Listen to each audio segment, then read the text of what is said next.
Hello, everyone. Welcome to lesson 18 of the mini course of Positive Youth. Today is our last class, and thank you so much for spending the first 3 weeks of shelter in place online with me. I really appreciate your time.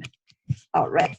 Today is our last session for meaning. And I want to ask this question, which I mentioned at our last section. What makes life worth living? When we're facing difficult times, especially failures, it's really, that's the time that when we examine what makes life worth living. Last October, my husband lost his job, and it was very frustrating for a hardworking person like him, very intelligent, good education, and out of the factors that's beyond his control, his whole leadership team was let go. And he was asking the question, give me a reason for me to wake up in the morning. Because he used to be working 16 hours a day, very hardworking person. Suddenly, there's no work for him to do.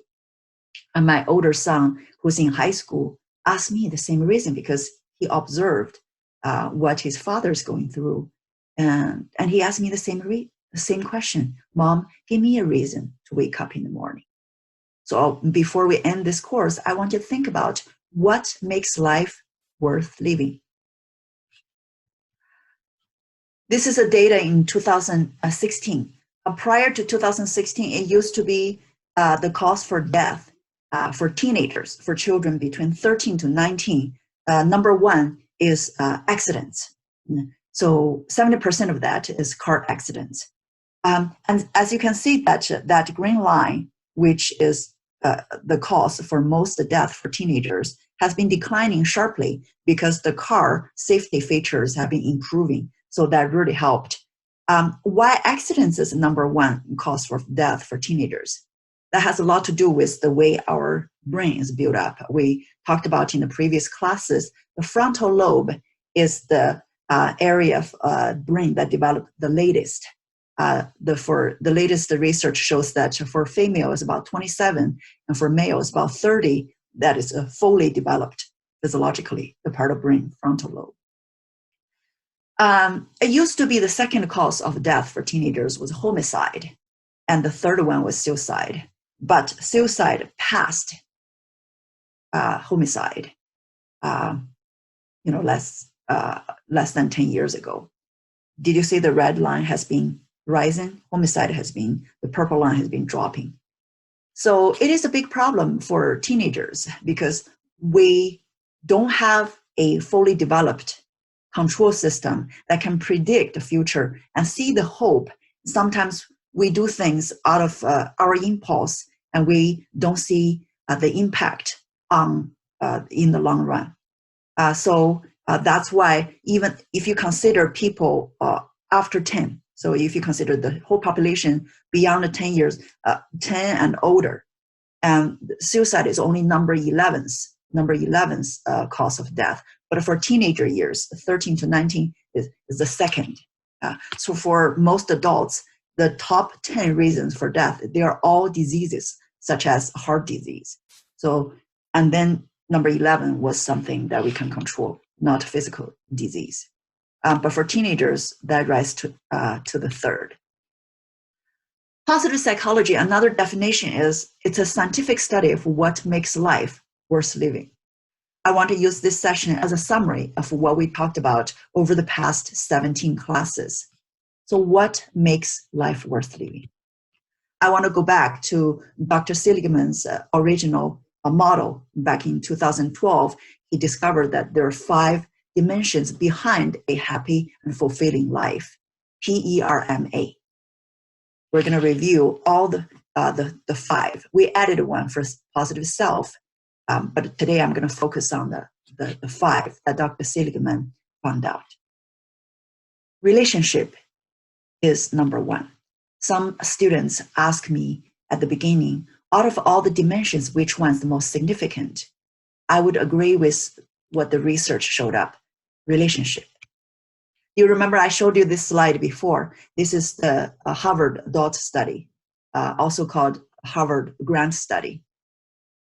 Dr. George Vaillant is one of the directors for the study. After 75 years of longitudinal study, following up with those sophomores from Harvard University until they leave this world, and they found out that happiness is love. Full stop. So relationship is what matters the most for a happy and fulfilling life. I also showed you this before. Dr. Daniel Kahneman, he also mentioned that to spend time with people that you love and who love you is the ultimate happiness and is ultimately what makes life worth living. I hope that in shelter in place, we have extra time to spend with our family. I hope that you get a chance to build up or strengthen your relationship with those people who matters the most to you. I know from your questions, I understand that there are lots of challenges. Many of you ask me, well, my parents don't have a good relationship, or my parents always yell at me. What should I do? We talked about in the second section of this course for relationship, the 3 areas. I want you to start from yourself and also share what we learned with your parents. Maybe they can take a look at the course too and talk about how to use nonviolent communication, how to use gratitude or recognize the strength on each other. All these strategies we talked about to improve your relationship, because that is critical to our happiness and future success. We also talked about P, positive emotions. I want to show you in the next 4 dimensions, I want to share with you what the College Board wants you to write about after you graduate from high school and trying to get into a college. I have a feeling College Board, they learned positive psychology because all the essay prompts that they gave, for example, this school year, they are all related to the PERMA.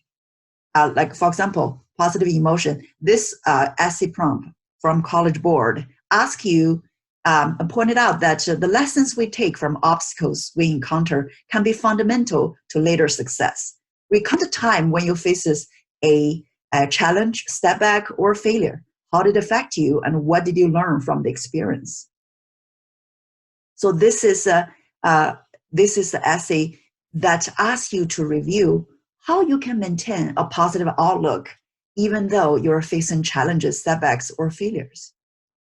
What did you learn from this course?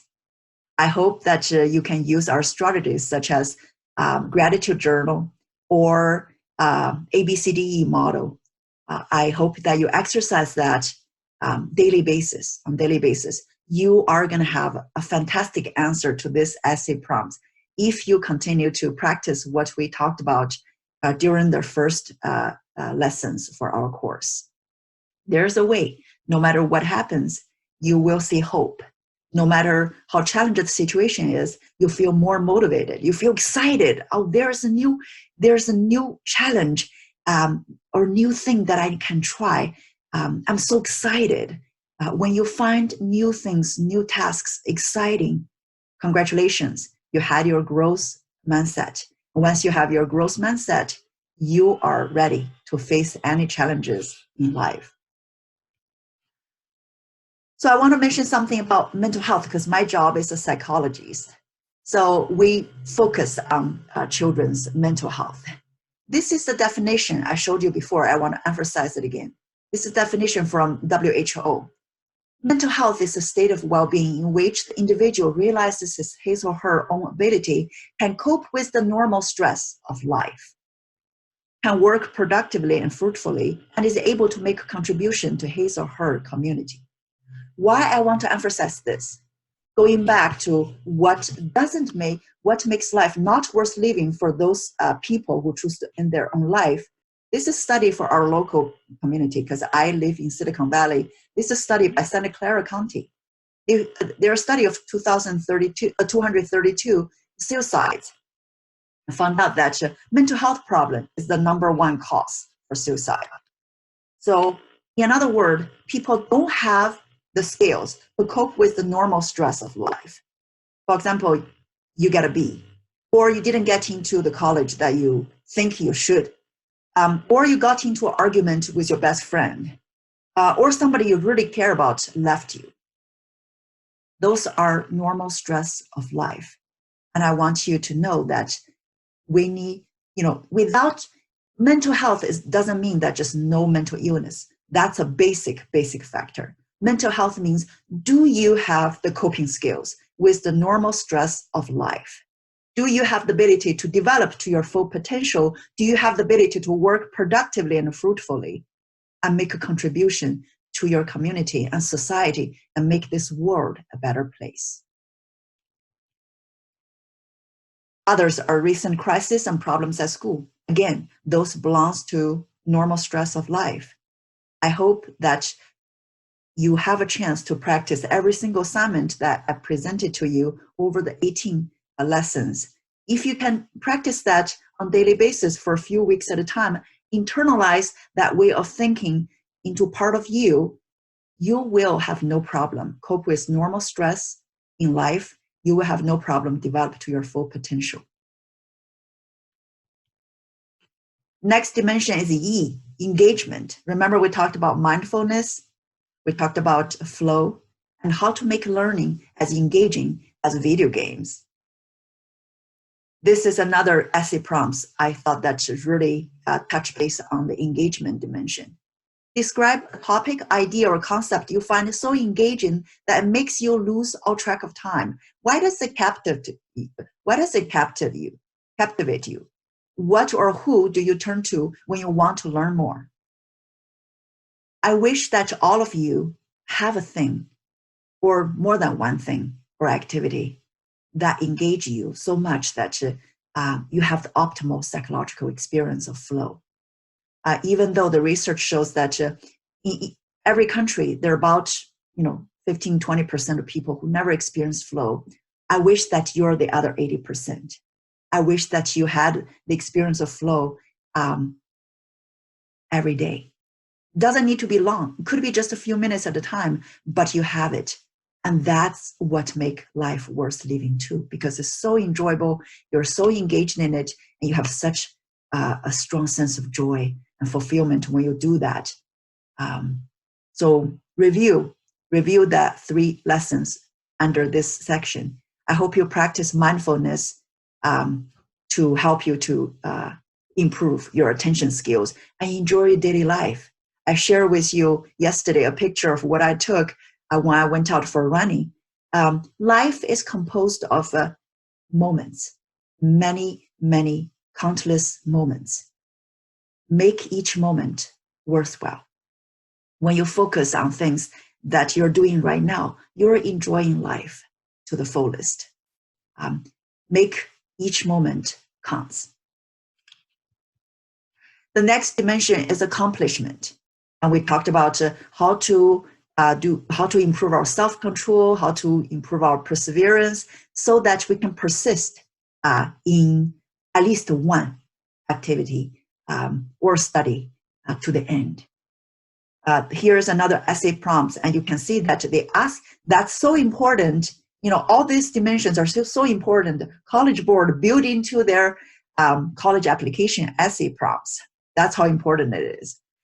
They ask you to discuss accomplishment, event, or realization that sparks a period of personal growth and a new understanding of yourself or others. I wish that you can persist in one thing for over 15 or 18 years, and you will have that sense of accomplishment. And this is very important. And I appreciate some of you raised the question back in lesson 1 that, raise my grade, I'll be happy. That's right.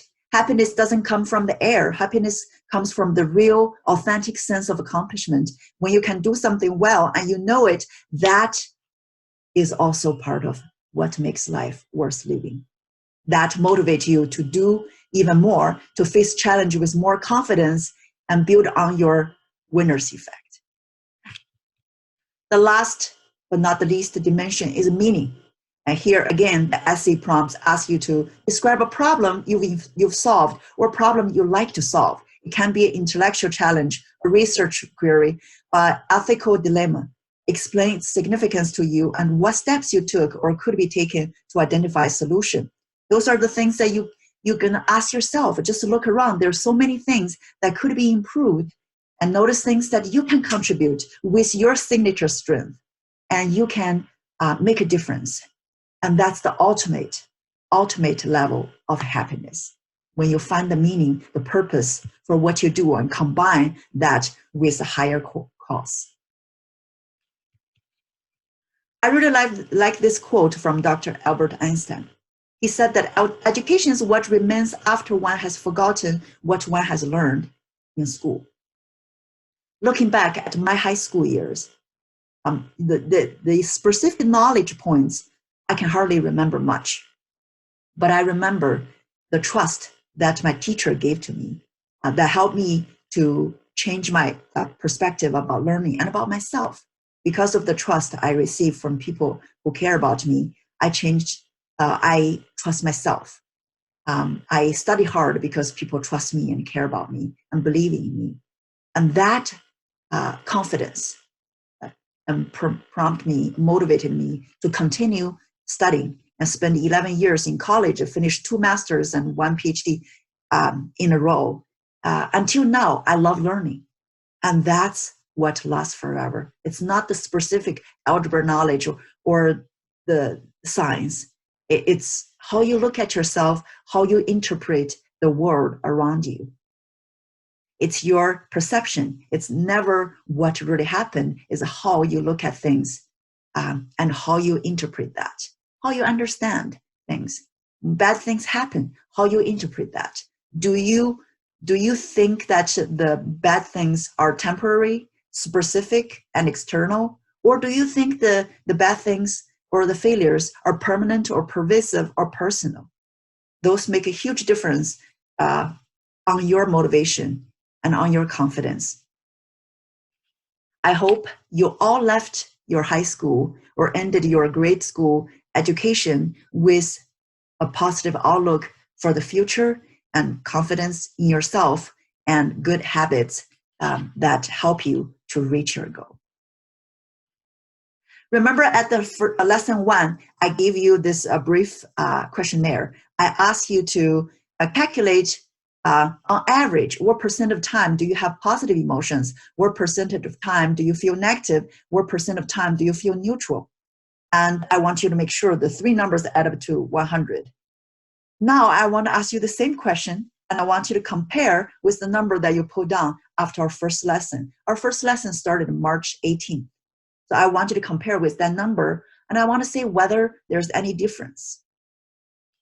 I hope that each one of you put down the positive percentage as 3 times more than the negative percentage, because this is a positivity ratio discovered by positive psychologists. That's the ideal ratio. We all have negative feelings when we're scared, when we're angry, when we're shocked, and we have negative emotions to protect us. That's a natural part of us. We're not denying that. We will be sad when we lose something we care about. But as long as you have 3 times more positive emotions, you're in a pretty positive state of emotional performance. I also want to remind you that shelter in place is a very difficult time for all of us. Never in recent history did school close for such a long time, and we have to study from home. But this is a study from China. I'm pretty sure that America is going to have a similar study very soon after the virus situation is stabilized a little bit more. So this is what Tsinghua University did. They compared the data from February 2020, which is the peak of their virus crisis, and then compare with 2019. They found out that out of the 5 dimensions we talked about, PERMA, relationship did not change significantly, but the others, like positive emotion, dropped. People are not as humorous as before. Humor is the one character strength that dropped. But all the other 3 improved. Engagement, people can engage in meaningful activities longer, and their attention is better because they have a bigger chunk of time at home. They can focus on things that maybe they always want to learn but never had a chance. Accomplishment. People will do a lot of useful things during that time that bring them a sense of accomplishment. And also meaning. A lot of people rise up to help out with a public health crisis, and they found meaning and purpose with what they do. So in another word, just like the definition for resilience, we do not just passively cope with the crisis or deal with it or handle it. We also have profound personal growth behind or beyond the crisis we're facing. So out of crisis, there are opportunities. We're growing. What doesn't defeat you make you stronger. Before I say goodbye, I want to share with you one of my favorite quotes. Tough times don't last. Tough people do. I want to thank you for completing the Positive Youth mini course with me. And I hope that you all learned something that can help you and be with you for the rest of your life. I hope you're strong and stay positive and stay happy. Happiness is very important. And I want you to have a good relationship with your family, with your friends. I want you to remember what helped us to go through difficult times. I want you to take a different look when you're frustrated by disappointment. Again, I want you to find the purpose and your calling from what you do and your future. I want you to have the best possible self and know all the strategies that will help you to be there. I want you to keep your curiosity and find your passion for life. And you have so much to look forward to for the years to come. I always admire the students I work with because they are young, and young people have unlimited possibilities.